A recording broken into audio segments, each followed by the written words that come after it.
Ivekai te sai changin ai vekana sakhom nio.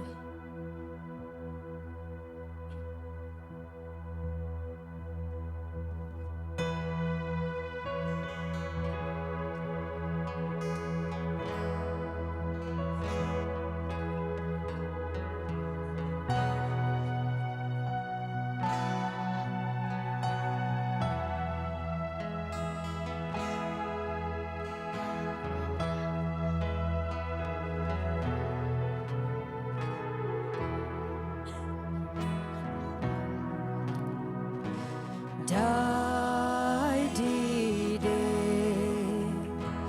gian xiang thô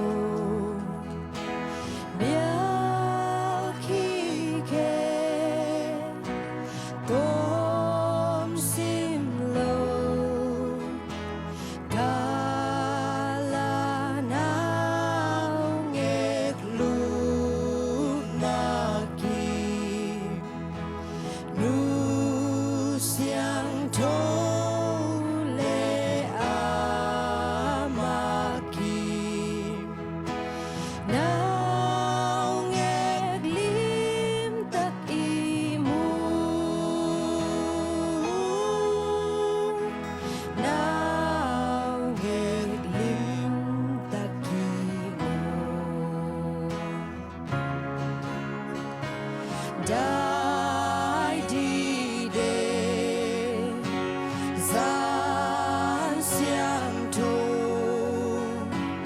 ta khát đi thế con lô tu chính tế kim tang pem pam van tung ban pan na buộc khăm khá gì hong suốt dấu hin khá gì hong suốt dấu hin Dai đi đề gian xiang thô mi biểu tên và lên tô lâm hill ác si tang suy in lút u hi biang na lui in y cùng bi hong xoạc gió y cùng bi hong xoạc gió Dai đi đề gian xiang thô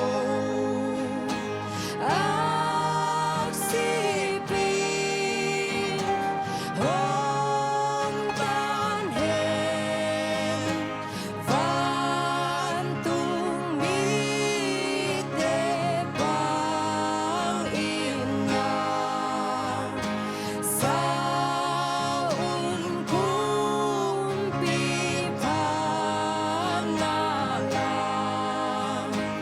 hong hon pa hong xua ki hong hon pa hong xua ki Amen. Dai di deta ka lang sai tate tunga lung damma mahang. Tuina present exchange lama lun no mi manin mo. First round of present exchange hi dei cha happy na to. Let's get our present ready.